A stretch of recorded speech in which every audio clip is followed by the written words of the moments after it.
కాసేపట్లో జనగామ చేరుకోనున్నారు మాజీ సీఎం కేసీఆర్. ధరావత్ తండాలో ఎండిన పంటలను పరిశీలించనున్నారు కేసీఆర్. రైతుల సమస్యలను అడిగి తెలుసుకోనున్నారు కేసీఆర్.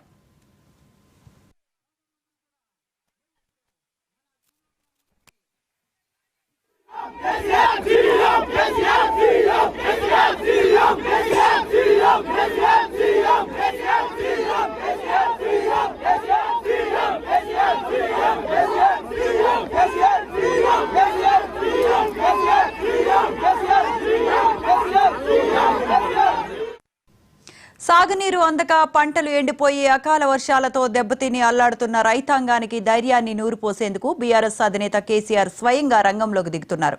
ఆయన నేరుగా రైతుల వద్దకు వెళ్లి రైతులకు అండగా ఉంటానని భరోసా కల్పించనున్నారు. సూర్యాపేట, నల్లగొండ, జనగామ జిల్లాల్లోని పలు మండలాల్లో కేసీఆర్ పర్యటించి ఎండిపోయిన పంటల పొలాలను పరిశీలించనున్నారు.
కాసేపట్లో జనగామ చేరుకోనున్నారు మాజీ సీఎం కేసీఆర్. ధరావత్ తండాలో ఎండిన పంటలను పరిశీలించనున్నారు కేసీఆర్.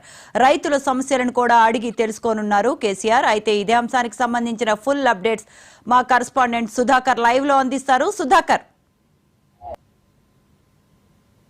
మాజీ ముఖ్యమంత్రి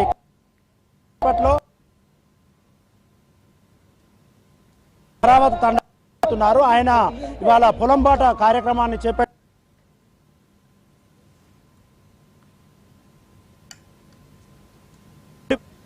రైతులు బిక్కు అంటున్నారు అనుకున్న కాన్సెప్ట్ అందులో భాగంగానే ఇవాళ బీఆర్ఎస్ అధినేత మాజీ ముఖ్యమంత్రి కేసీఆర్ తెలంగాణ రాష్ట్రంలోని 3 జిల్లాల్లో ఆయన పర్యటించబోతున్నారు. తొలుత జనగామ జిల్లాలోని దేవరపల్లి మండలం ధరావత్ తండాకు వస్తారు. ఇక్కడ ఎండిపోయిన పంట పొలాలను పరిశీలిస్తారు.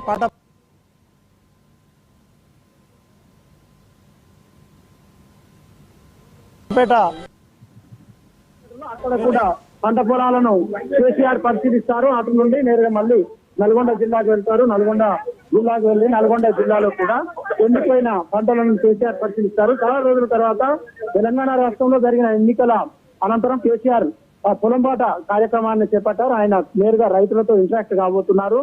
గత సంవత్సరం ఈ సందర్భంలోనే ఈ కాలంలోనే చెరువులన్నీ నిండుకుండలా ఉండేవి. ఇప్పుడు మాత్రం చెరువులు అదేవిధంగా కుంటలు అన్ని ఎండిపోయి ఉన్నాయి. రైతులు కూడా తీవ్రంగా ఇబ్బంది పడుతున్నారని బీఆర్ఎస్ పార్టీ నాయకులు చెప్తున్నారు. ప్రస్తుతం ప్రభుత్వ మాజీ చీఫ్ విప్ వరంగల్ పశ్చిమ మాజీ ఎమ్మెల్యే దాస్యం వినయ్ భాస్కర్ గారు. సార్ నమస్కారం సార్. ఎందుకు ఈ కార్యక్రమానికి ప్రధాన కారణం ఏంటి ఏం చెప్తారు? అంటే మనందరికి కూడా తెలుసు, తెలంగాణ ఉద్యమమే ప్రారంభమైంది నీళ్లు నిధులు నియామకాల కోసం. మరి అటువంటి పరిస్థితుల్లో తెలంగాణ సాధించిన తర్వాత ఆనాటి ఉద్యమ నేత గౌరవ మాజీ ముఖ్యమంత్రి కేసీఆర్ గారు ప్రధాన దృష్టి అంతా కూడా తెలంగాణలో ఉన్నటువంటి రైతాంగానికి ఏ ఇబ్బంది కాకుండా ప్రప్రదంగా నీళ్ళు అందియాలి, 1 కోటి ఎకరాలకు మరి మాగాని కావాలని చెప్పి అనేక ప్రాజెక్టులు నిర్మాణం చేసి మరి వాళ్ళందరికీ కూడా ఈ 10 ఏళ్ల కాలం చూస్తే ఏ ఒక్క మడి కూడా ఎండనే పరిస్థితి. కేవలం నీరు అందియటం కాకుండా రైతాంగానికి సరైన సకాలంలో ఎరువులు అందిస్తూ నాణ్యతమైనటువంటి విత్తనాలు అందిస్తూ మరి ఏ ఒక్క రైతు కూడా ఆత్మహత్య చేసుకోవద్దని చెప్పి రైతు బంధు రైతు బీమా పథకాలు చేపట్టి బ్రహ్మాండంగా 10 ఏళ్ల పాటు ఇది ఉన్నారు. మరి ఈ సందర్భంగా ఎన్నికలలో ప్రజలను మభ్యపెట్టే విధంగా 420 దొంగ హామీలు ఇచ్చి ప్రజలను మభ్యపెట్టి ఈరోజు ప్రభుత్వానికి వచ్చారు. మరి ప్రభుత్వం బాధ్యతాయుతంగా రైతాంగానికి మరి నీళ్ళు అందించేటువంటి పరిస్థితి ఉండాలి. కానీ ఈరోజు కక్షపూరితంగా కేసీఆర్ పైన, కేసీఆర్ కుటుంబాలపైన, బీఆర్ఎస్ పైన ఒక కక్షపూరితంగా దొంగ ప్రచారం చేస్తూ ఈరోజు రైతాంగాన్ని గాలికి వదిలేసింది.